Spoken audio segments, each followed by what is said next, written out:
A very warm welcome to everyone.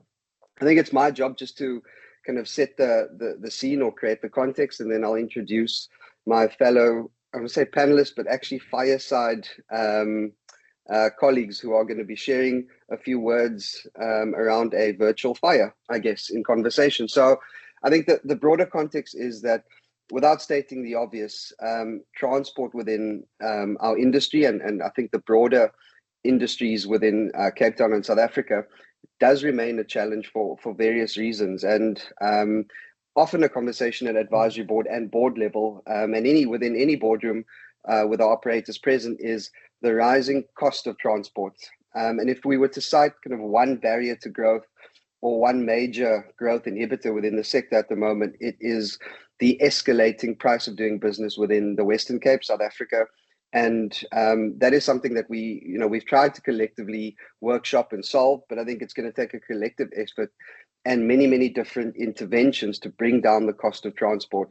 If I look at some of the reasons why, and then I think the intent of today is not to go into all of those reasons, but I think there are various reasons related to the challenges which we're experiencing from a transport perspective. I'll start with the obvious because it's unrelated to the session today, which is obviously the safety and security aspect of transport and the fact that we are seeing, many, many more as opposed to a few years ago, incidences of extortion, incidences of hijacking. And, we will be mobilizing shortly as an industry together with government to see how we can affect positive change or intervention related to that. I think what's more applicable to today, and I will state this throughout the call and the conversation, that this is one conversation which we're having. I think the themes are critical, the solutions which are being proposed are critical, and without kind of positioning one mechanism or one intervention above another, I think it's absolutely key that we at least acknowledge what are some of the inhibitors to transport and again collectively solve it. So with that being said, I'd like to introduce my colleagues which will be joining in the conversation. So we've got Siddharth Goel, or Sid as we know him. He is the country head for EXL South Africa. Thank you, Sid, for joining us. We have Edlin Davis, who's the managing director for Capita South Africa. We've got Jamil Golding, who's the vice president of facilities and administration for Teleperformance. And we've got Akash Maheshwara. Akash, I hope I got that right. Who's a co-founder and CTO of MoveInSync. So I'm going to hand over to our host and let him introduce himself. So go for it. I don't want to.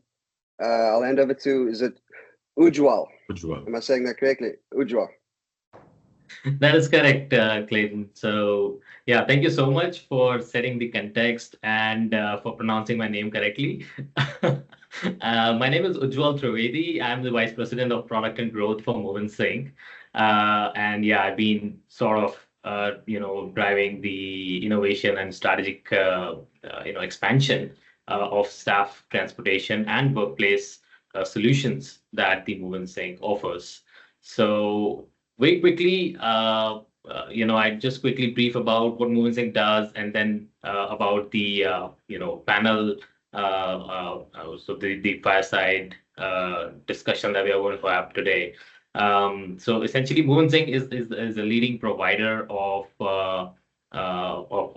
tech-driven staff transportation solutions.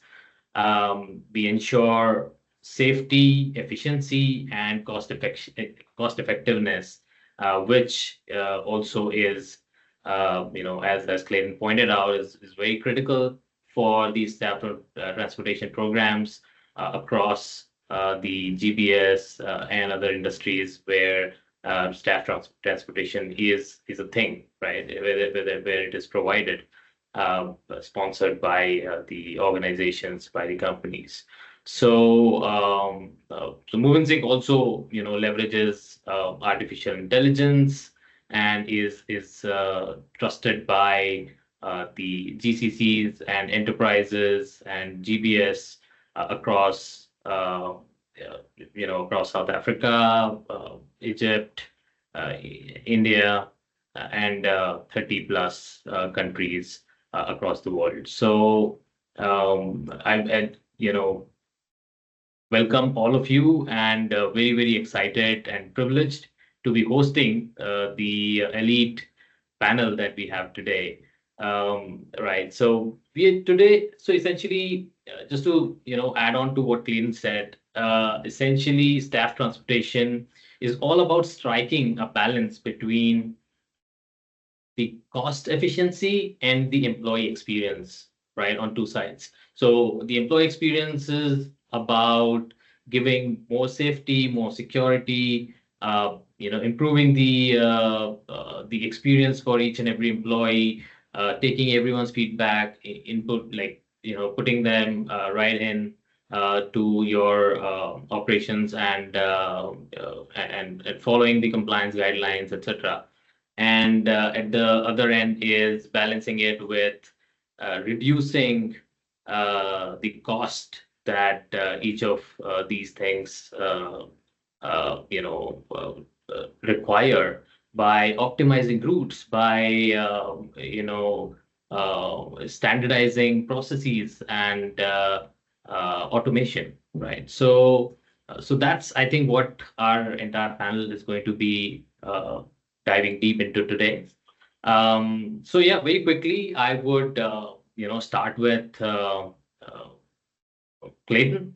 My first questions is for you. So essentially, we understand that in the uh, in the South Africa market and in the particularly in the Cape, we get like about 60% odd business comes from the UK, about 20 odd percent comes from the US, right? And yeah, you were in India recently, and I'm sure you've had a few things that you picked up from here. Um, so in India, the technology, what it has been able to do, it has been able to unlock a talent pool because we are providing safer commute.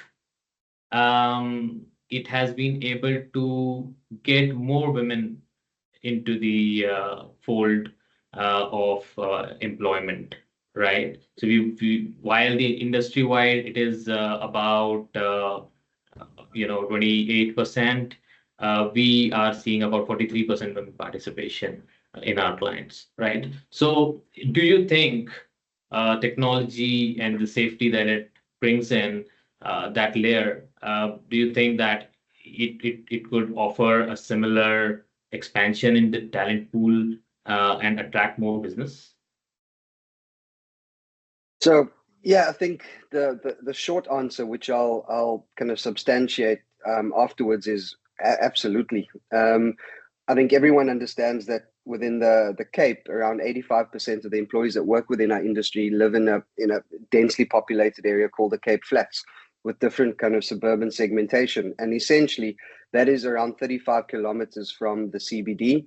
And because around 55-60% of our operators are domiciled in the CBD, that in itself represents a risk and a challenge in terms of getting people to work and then back home safely. But if I can just contextualize, you asked me about my recent experiences in India, and for those that have not been, and especially to Bangalore, which I believe is one of the top five, if not the top most congested city in the world. And it's really difficult for me to explain it, but hopefully, I'll do a decent enough job. Picture peak hour traffic in Cape Town on the N1 after there's been an accident in winter in the rain. Now you multiply that by 1,000, and you'll get the kind of density that you experience in Bangalore. Yet, I think the biggest learning for me is that, and I'm saying that with respect. That's not an indictment on Bangalore. I'm saying that with respect.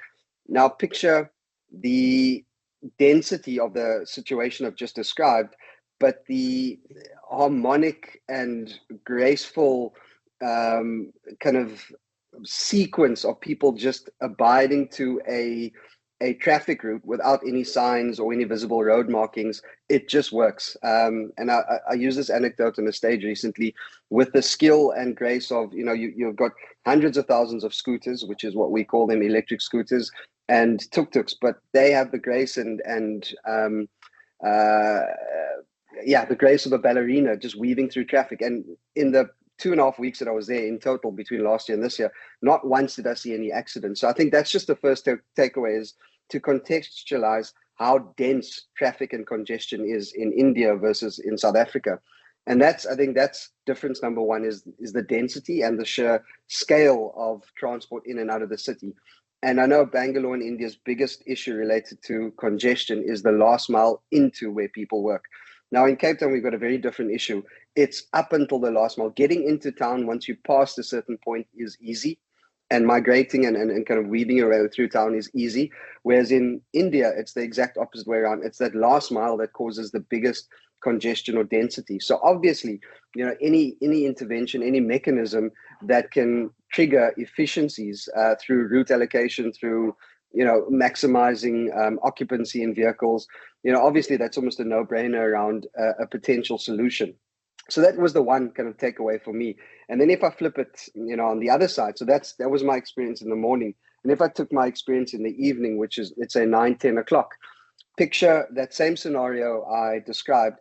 Instead of multiplying it by 1,000, multiplying it by 1,200, because density when people go home and finish work is probably even worse, and it's dark.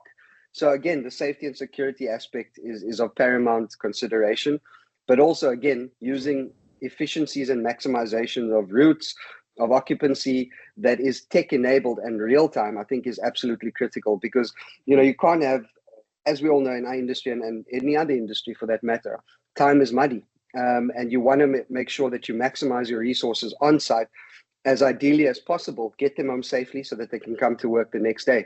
So I think for me, that's probably, without stating the obvious, probably the two biggest takeouts. And there's only one solution for all of that at an industry level. And again, this is said from an objectivity, theme perspective, is aggregation of a solution. So a solution which is built for scale, and obviously technology enables that. And secondly, a solution which is used by all. So, or the critical mass of the industry. It's pointless, you have 10 different solutions in industry, and you've got 5 companies using the one, 10 using the other. It's only once you can get a centralized repository or data set that you can maximize efficiency and build resilience related to risk mitigation if and when there are issues. Great answers. And I'm going to pick some of those points that you said towards another question that I have for you towards the later part of the discussion. But now I have a question for Edlin. Edlin, you have been using staff transportation for about 6 years now, since 2019, all right? And why don't you tell us a little about, how does a well-optimized and reliable commute contribute to the employee retention, and how does it increase their performance? So I think the short answer to that, right? So it significantly does that, right? So I mean, we've had the opportunity as an organization. We kicked off our partnership with you guys, 2019 and that, right? So an optimized solution, right? So it has a few key outcomes, which drives, the ESET and the employee retention, right? So the first being colleague safety, right? So if you have a secure transport solution, right? So that reinforces trust, within the organization. There's the overall colleague well-being. That leads to, job satisfaction, etc. It also allows our colleagues, right, to feel protected, right? So they actually trust the organization, and that's key in terms of driving ESET and overall retention. The other key outcome would be around just route and occupancy optimization. So we've seen, since we started off our journey, we've reduced, our occupancy levels, within our vehicles. So obviously results in a more comfortable journey home. But the key driver behind that is it reduces your commute time, which is key. It allows our colleagues, right, it frees up time, right, for them to attend to personal, some of their professional requirements. So that obviously speaks to your work-life balance, which is key. And then we've also seen how this is digitally optimized, right, the overall booking system. So it's a lot easier now, to book your transport. It's a lot seamless. There's the reliability, that sits behind that. So there's also trust in the overall booking system, etc. all of these key outcomes, right, are key in terms of driving, the overall ESAT. It speaks to your employee value proposition, with regard to retention. I'd use this opportunity, right, to bring this to life from a statistical standpoint, right? So since, we've kicked off our journey, with MoveInSync, right? Some of the high level stats in terms of quantifying this is that, so we've seen, currently we're tracking at the 96% employee satisfaction, and that's driven by a safer and more reliable commute. And this is all, aligned to having a robust, solution in place. Our no-show rates dropped, from 32%, to circa, below 5%. So this speaks to, ensuring workforce availability. Our non-bookers reduced, right, significantly, right? That's from 32% to 3%, right? So which highlights, just an increased trust, in our overall transport solution. Our on-time arrival rates, surged from 70%, to 99%. So this Wow. speaks to reinforcing, the dependability in terms of the overall solution. We've got, vehicle and driver allocation accuracy, that improved from 50 to 98%. So this speaks to our compliance deliverables, which is key. Safety is paramount, within our organization, and compliance is a key driver to that. Our e-trip completion, right? And this is where we've seen the significant uptick as well. So that's gone from 7% to 92%, right? So, Oh. and this is now allowing us, to move to a, complete paperless solution, etc. So, as I said, I think, the strategic business impact, right, with regard to, having a robust, commute solution in place is that it kind of speaks to, what's at the core of transport and optimizing this, right? Transport is just not transport, right? It's key, to the overall employee value proposition. So. Excellent, excellent. Congratulations on, it's a wonderful feat that I think you've been able to achieve with the help of technology. And, thanks for sharing the key data points. I think they're very, very impressive and, wonderful to look at. I think you mentioned entire thing becoming paperless, and I think that's the key. One of the side effects of introducing technology and automation is that it helps us, be very, very economic, environment friendly and environmentally conscious, and reducing paper and reducing carbon because you're sharing rights. I think that has a very, very a big and a long-lasting impact on the environment. So while it reduces cost, we are also reducing a lot of carbon by providing shared commute to employees. So yeah, I think that's wonderful. No, totally agree. And as I said, just to recap, right? This is, as I said, it transcends it beyond the employee value proposition. Employee safety, it's paramount within our business, etc. And as I said, with the evolution of tech, within the mobility, from a transport standpoint, right? It's key to that, right? Clayton mentioned, the reality of transport within SA. It's highly, it's not regulated, and the fact that it's not regulated, right, presents us, with challenges within the sector itself, right? From a GBS standpoint, transport, it's key, in terms of our business deliverables. So. Absolutely. Understood. Right. That kind of takes me to the next question that I have for for both Siddharth and Jamil. So in the so the GBS market is essentially very competitive, right? How do you define a good cost for staff transportation, right? How do you benchmark it against the global best practices, right? So that's something I'd like you to begin with, and then then I'd probably have a few more supplementary questions on that. Who wants to go first? Siddharth, Jamil. Jamil, go ahead. Very kind of you, Sada. Thank you. That is when the GPS works in unison. So that's an amazing start to this conversation then.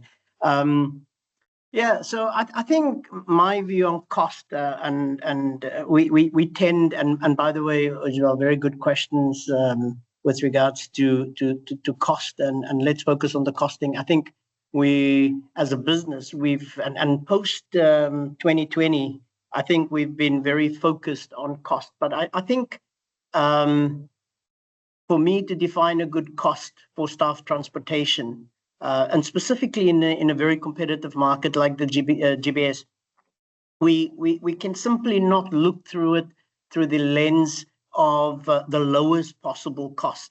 Therein lies the problem in terms of the lowest cost possible price per seat. I would argue that perhaps a narrow perspective, specifically in South Africa, looking at it from that perspective, yeah? So for me, a good cost isn't just the cheapest cost, specifically within our environment as the BPO. It's the optimal investment for securing the reliable, safe, and dignified access to our talent, because that's a commodity that we operate in. And I always tell my team that, that's gold, that's our cargo that we need to deliver quite safely, efficiently, and securely. So I think for me, in terms of a good cost, it's all about predictability and reliability with regards to what cost delivers. The cost of not having somebody ready to take a call on time or handling a process far outweighs that marginal transport savings that we do, because it definitely has a reputational impact to our business. We talk about safety and security. The cost of a single safety incident, for instance, and we've been there. The financial, the reputational, and the employee trust. That's immense values. That's not quantifiable in rands and cents. We talk about employee well-being and retention. It's a good cost, considers the quality of that commute experience.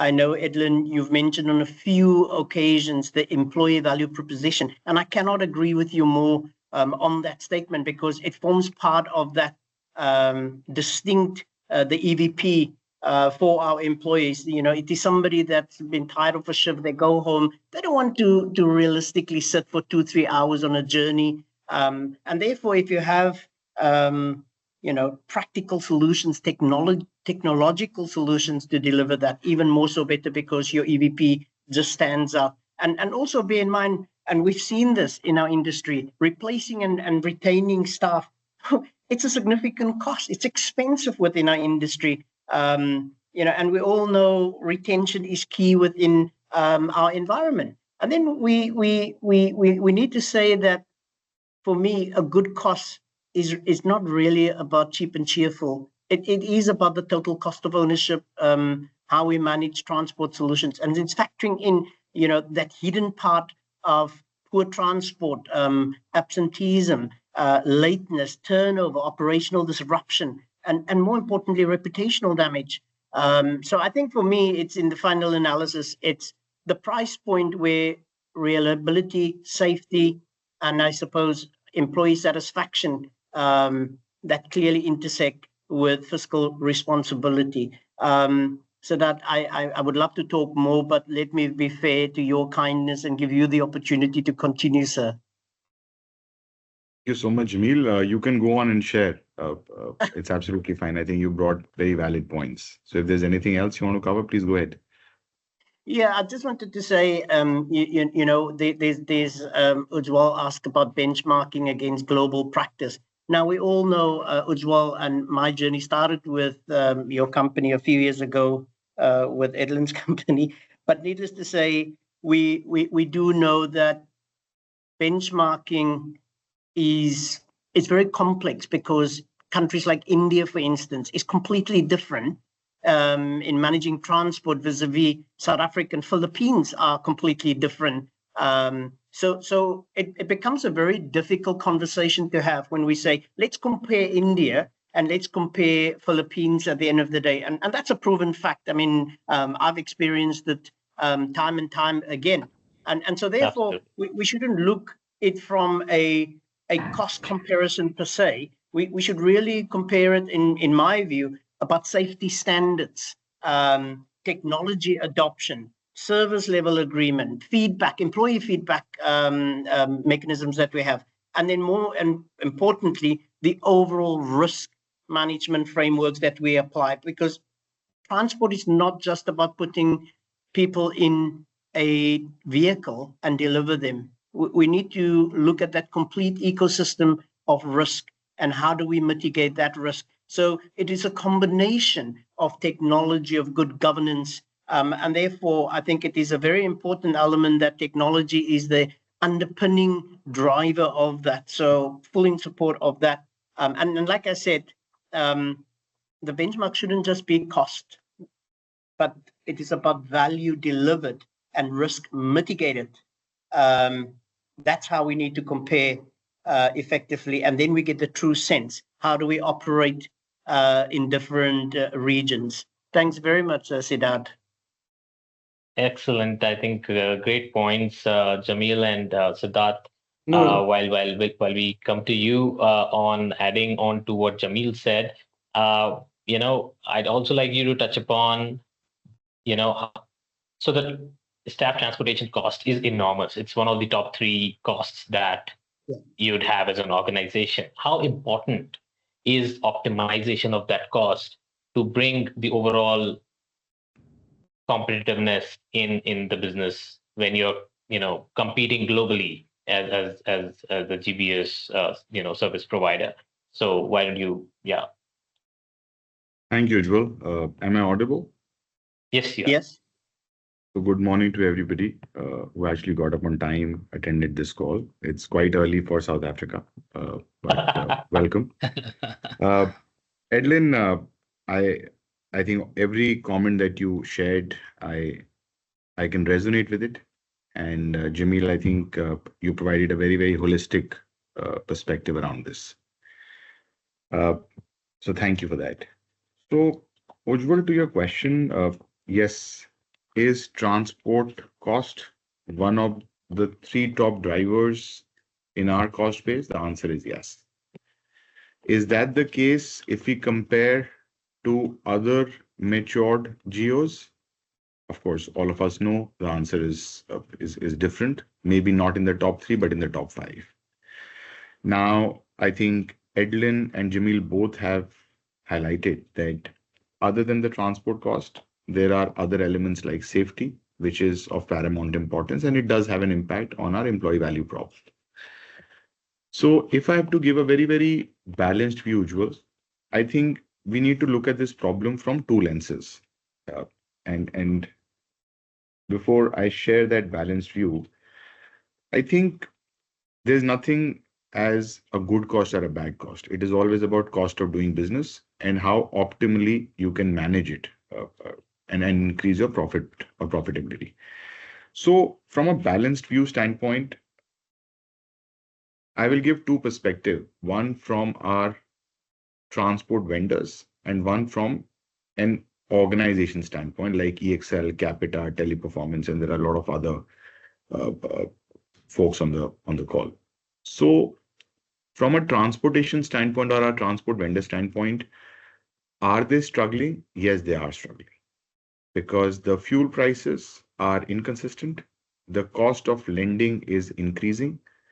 And because of the safety element, they also have to incur cost to ensure their asset, which is cab, and employer's asset, which is people, is always safeguarded, whether it's installing cameras, GPS trackers, and there are a lot of fancy names which I learned after coming here to South Africa. But their costs are also spiraling. So that's one big problem. The issues for an employer, I think Edlin has done a fantastic job in sharing those stats. And of course, Jamil also touched upon it. But let me ask a very simple question to some of you. Uber's changed the way we commute. many moons back, right? What were the primary reasons why Uber became very, very successful? Any guess, or should I spill the beans? And again, it's from my lens, right? Uh, I think the first and the foremost differentiator which Uber was able to bring was leveraging smart strategy in terms of assessing what is the need of people, which all of us know, either being in a transport vendor's shoe or being in an employee's shoe. Second is they were able to very successfully leverage technology innovation. Third, it was a perfect market timing to launch their product so that people could avail this service from anywhere. There was ease of payment, so on and so forth. And Uber, of course, is now a global brand, which has changed the way we operate.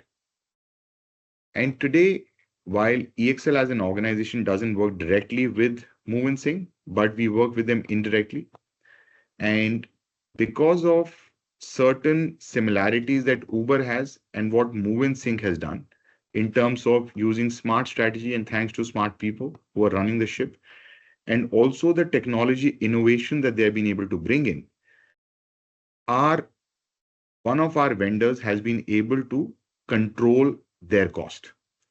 Now, the benefit of that control that has been put into place, that specific transport vendor share with us or wallet share with us has not depleted because he has been able to successfully balance his cost versus the revenue that he's making.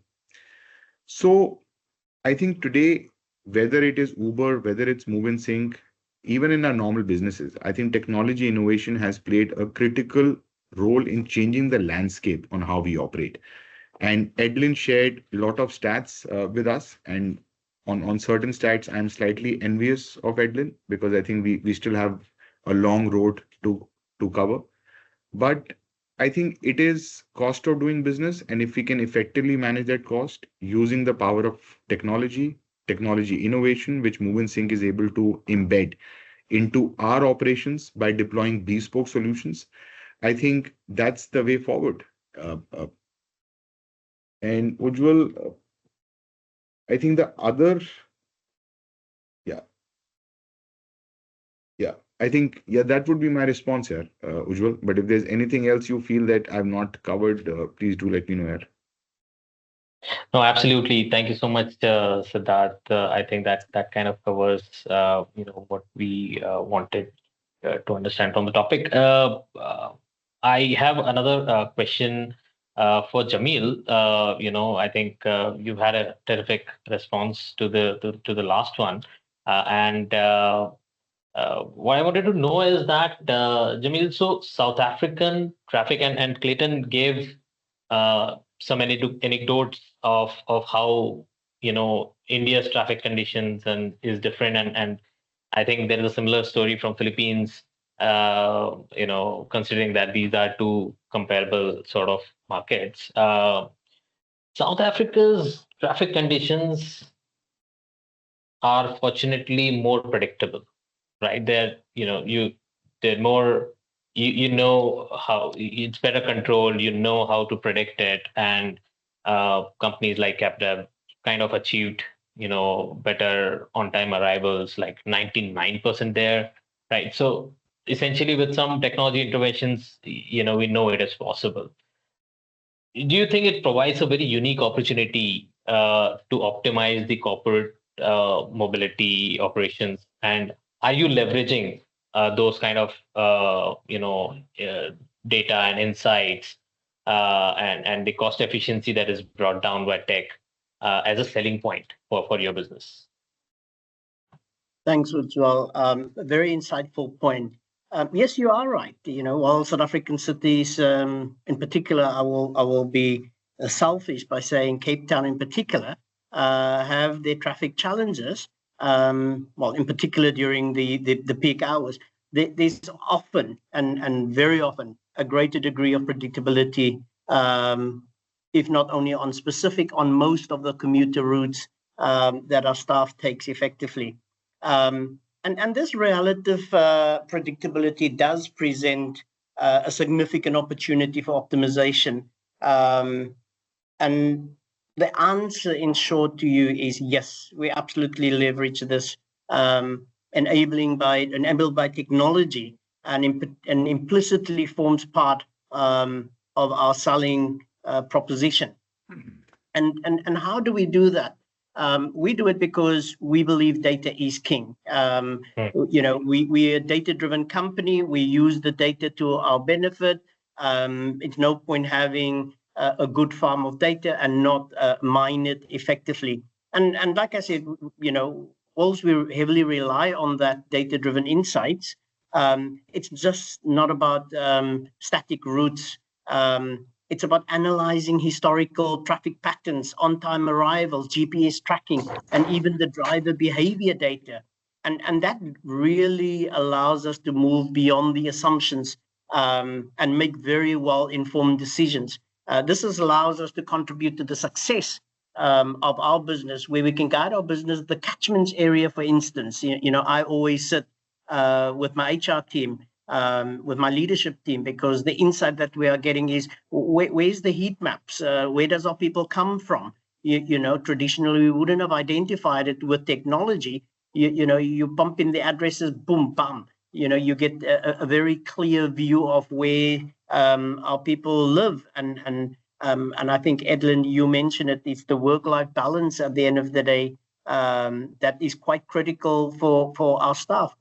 People want, it's a tiring job that our colleagues on the floor is doing, and we need to understand how do we, as service partners to our business, enable improvement via innovation, support, and whatever we can do to contribute. And I think what is important is it's pointless to ignore the data. It is clearly there. It is making sure that we understand what those lessons are and apply it within our business. Route optimization, and I have a very, very interesting view on route optimization, because the route optimization, and this is my experience as well, in India is completely the opposite in South Africa, but we need to go a level up in terms of sophisticated route optimization, and this is where a very good transport management system enables us to do that.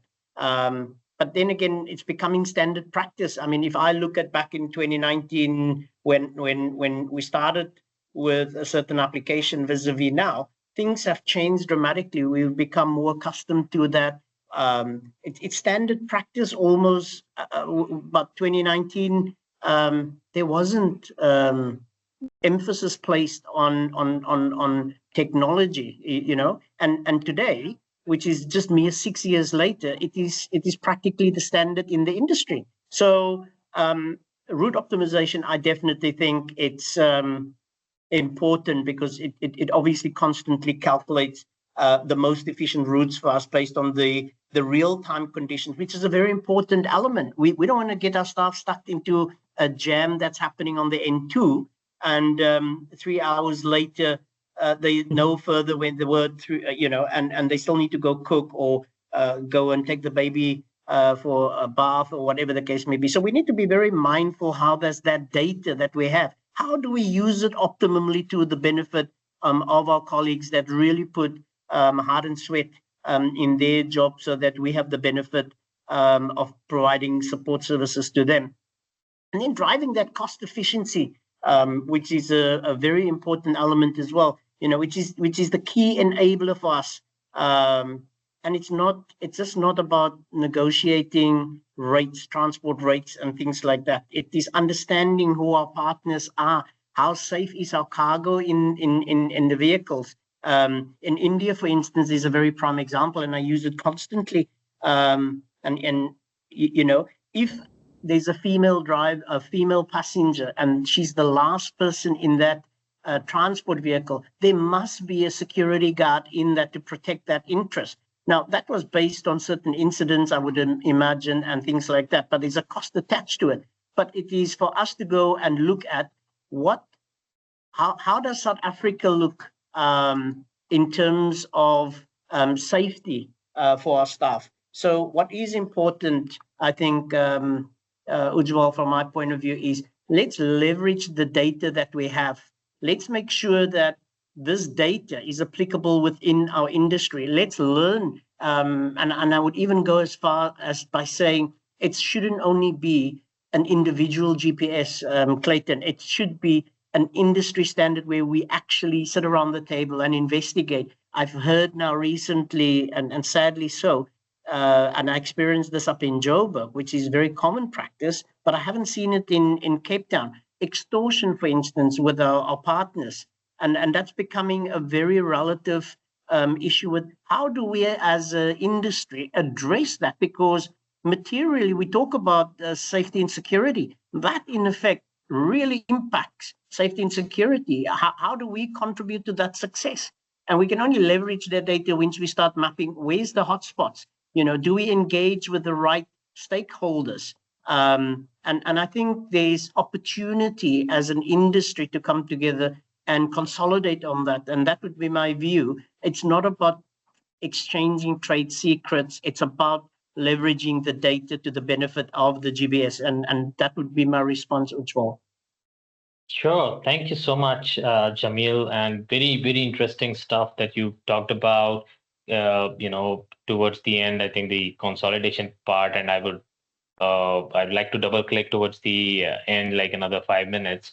But yeah, quick question to Akash. Akash, we've talked about safety and security. We talk about cost. I just wanted to know a little more about the technology part, and you being the CTO and the brain behind MoveInSync's technology. The MoveInSync's Traffic Quality Index (TQI) has been crucial for making bringing the efficiency in the transport. Can it be tailored for South Africa? Right. How do you think we can leverage AI and optimize the transport costs further? Thanks, Joel. I think really again warm welcome everyone. From my side, I just want to really quickly give this answer. Is that I'll just take the artificial intelligence first because this is the buzzword as of today, right? So we have extensively using AI for a while now, correct? And I think we have started using just generative AI in the few sections.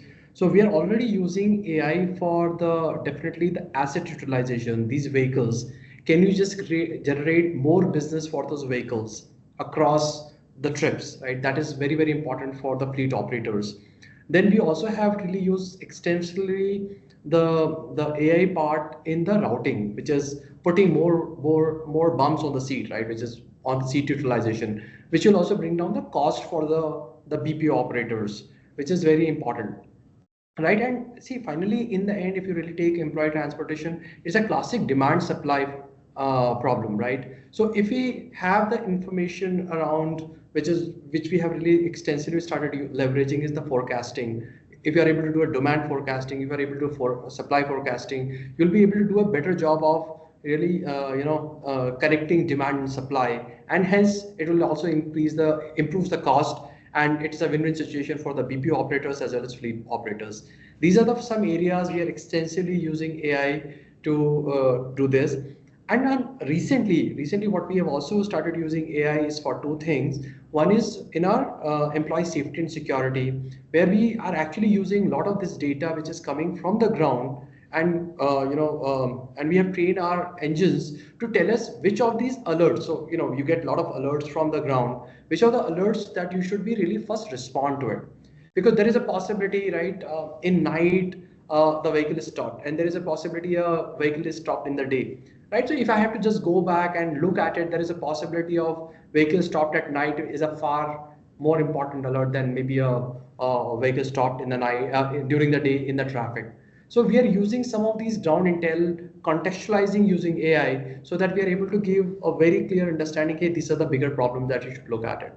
That is one. The second categorization we have done again at the employee feedback side, we are just taking their comments, again put into the sentiment analysis engine to really bring up which feedbacks are far more important to look at it, right? So for example, if there is a rash driving or over speeding, right? And if the employee is saying that, hey, I'm not feeling safe, or driver was sleepy, these kind of alerts actually show up higher on the list, so that somebody is really taking care of on that on the real-time basis. But whereas maybe cab was not clean, those are kind of things can be done later. So it's also, as Jamil and Siddharth and Edlin said, that data is important, but really coming with the actionable insights in a far faster way with far less friction becomes very important, right? So this is where we think the technology, we have built the technology for this. This is one. The second question, Ujjwal, you spoke about The TQI. TQI. So TQI, just to for the and everyone, it is a traffic quality index. It is very much like, we have plagiarized very clearly from AQI, which is air quality index. It is a way to really quantify the quality of traffic, right? It should not happen. Today traffic is more or less. Is it like some kind of actionable information, quantifiable information that we are taking from TQI, and we are leveraging extensively in India using this TQI information to give it to our customers so that they are adding some buffer to the travel time, right? Because in the end, what's most important is that your agent is showing up on time is very important. So one day if the TQI is very high, you are adding some level of buffer. So we are just trying to put an exact science rather than art, right? Hey, you know what? If your TQI becomes this much, please add this much amount of buffer. So this is the some kind of work that we are doing. So again, every agent showing up on the time, it has a direct impact on the cost to the business, right? So we think some of these technology intervention, which is a little bit more than normal automation, is important to really make Cape Town business far more competitive against the global partners. Global. Are there intentions to contextualize TQI for South Africa? Ujjwal, I'll be more than happy. Maybe once Clayton asks for it, Siddharth asks for it, Edwin asks for it, I'll do it. Of course. All right. So great. I think we're running a little short on time, so I'll have to skip a few questions that I have. I'll ask them separately from some of these panels. One of the key things that I quickly wanted to bring everyone, and I think I think Edwin touched upon it. I think Jamil talked about it. Even Siddharth kind of talked about it. My question is that with the South Africa GBS industry, growing at a very good CAGR, it's like more than 20%. It's about 22% year on year, right? For past more than 4 years, right? There's an opportunity for Cape BPO and similar entities to develop a platform which can unite all the transport providers and operators and bring more efficiency, better seat utilization, much better cost. So I think Edwin kind of mentioned how their costs have come down significantly.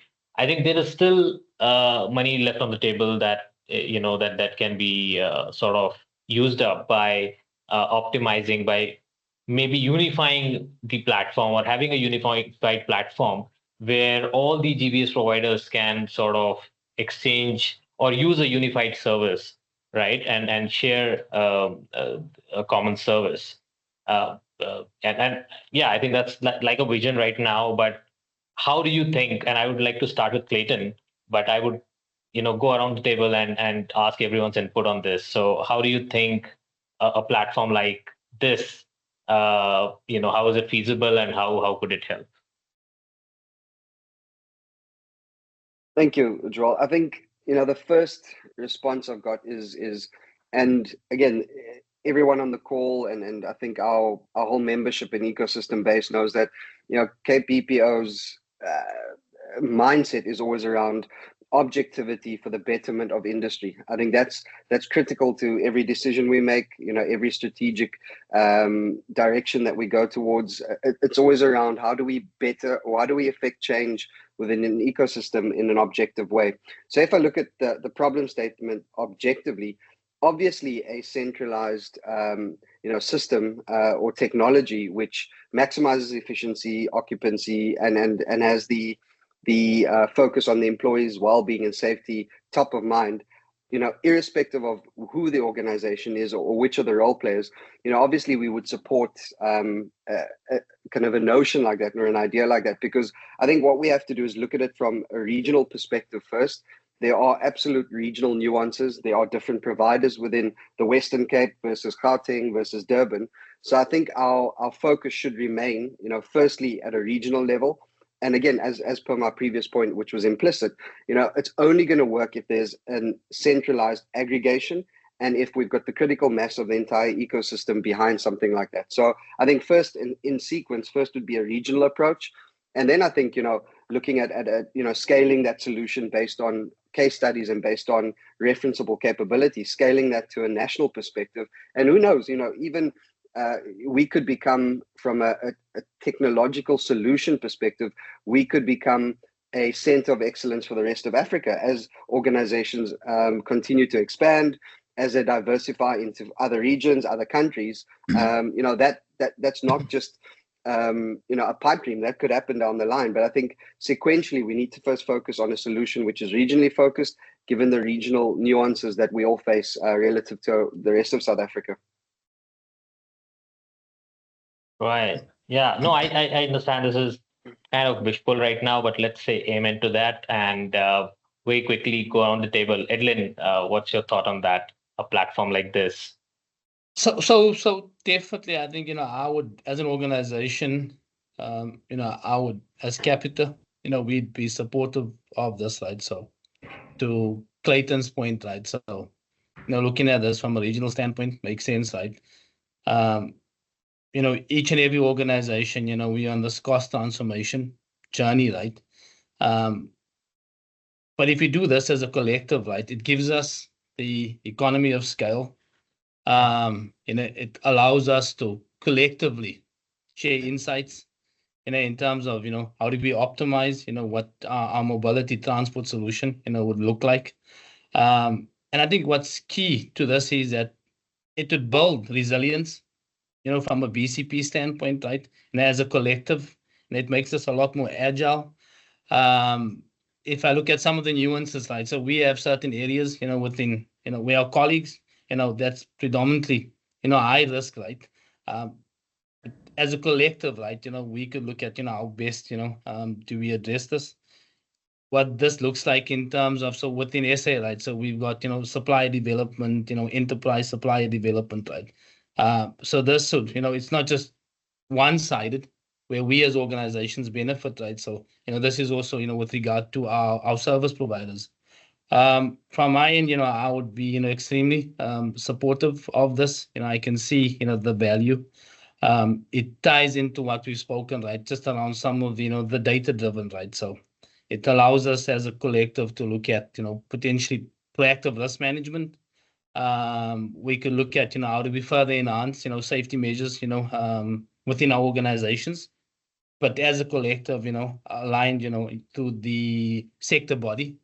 And then, as a collective, we're looking at continuous service improvement. So absolute value, with regard, us, potential exploring, what this could look like in terms of the transport landscape, in terms of, the GBS. So. Great. I think you've kind of, specced out the platform, like, you've kind of given all the specifications of how you envision that, and that, sounds fantastic. I'd just quickly collect, views from Siddharth and Jamil as well. Siddharth, why don't you go first? Thank you, Ujjwal. I think I fully agree to what Clayton and Edlin mentioned. And I think any sort of consolidation or aggregation always helps you drive down the cost because the efficiency goes up. It helps you drive some standard practices, which turn out to be more consistent in nature. So I think this idea is brilliant, and I don't know how feasible it will be to do so, because there are a lot of different interest in this whole scheme of things.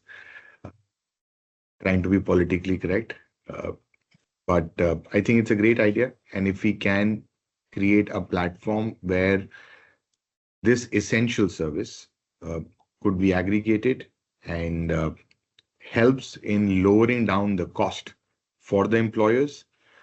Second, helps in improving the profitability for our vendors. Then it will be a perfect combination to invest some of these savings back into the marginalized youth, which is employed or is, I think they have the largest portion of our employee base in the system. So the point is save money through this platform and reinvest back into this country. So I fully agree and I'm supportive of this. Thank you so much. I think the kind of anecdotes you guys are bringing is so human. I mean, we are all, business leaders here, and we talk brutally about cost savings, etc. But all the kind of different anecdotes you bring, and Jamil was talking about some of these stories, and now Siddharth, you've talked about it. I'm just so happily surprised that how much human angle that you bring into the thought. So yeah, I just wanted to highlight that point, and thank you so much. And now Jamil, quick thoughts on about the platform thing. Absolutely. I'm in complete unison with my colleagues on that. I think aside of the cost optimization that we can benefit from, I think we look at it from a sustainable point of view, not only for us, but from our service providers, which is quite critical in this ecosystem. And I think what is important to mention is we need to start somewhere with one single step, and there's a bigger picture that takes place, because it can start with the transport platform, and it can grow in terms of academy, in terms of everything else within the GBS thing. So I think from my point of view, brilliant idea, in complete unison. I'm happy to support that from a tele for performance perspective. Thank you. Amazing. Akash, now everyone is kind of in unison. Everyone wants it. They're looking at you. How do we make it feasible? You and Clayton, actually. But yeah, why don't you quickly talk about the feasibility aspect of it from technology? Yeah, Ujjwal, so I'll just take up the easier problem. Yes, technology, yes, I can build it. And we, to an extent, we already have it in India. I'll just answer in two phases. See, I think to make this vision possible, there are going to be two phases. In phase one, use the technology as is, and everybody has to be on some kind of technology platform, right? So technology is important. And then phase 1.1, if I have to just say that, take the technology, use the data, maybe not in the online format, offline format, sharing with the fleet partners, sharing with the BPO operators to really bring in some of the best practices. But eventually we can just take this, then you have to just extend to unify the system, right? And just to give a context to everyone, as of today, MoveInSync itself in India is running a very similar kind of platform. We have multiple customers who we are really providing the services. And as of today, we are serving almost 30 customers, and it is 80,000 employees who are using our system every day, where we are providing the service, right? So we have a software offering, but we are having where we are running the show, which is very similar to the vision that is discussed with 8,000 vehicles. So we have built it, and it has been thoroughly used by our fleet operators, BPO operators, because this is one place they don't have to worry about anything. So definitely, technically, it is possible, and I think harder problem is for Clayton, Siddharth, Edlin, and Jamil. I think technology is the easier problem to solve. Yeah. Sure, I think that's that's a wonderful take on this vision that we just discussed, and I think overall a very very positive end to an amazing insightful discussion that we had this morning. This is it's been an incredible discussion. Thank you everyone for your insights, for your data, for your consent on moving positively in unison for a greater cause and for everyone's growth in the GBS industry in South Africa. So thanks everyone, and thanks audience for your patient listening and questions.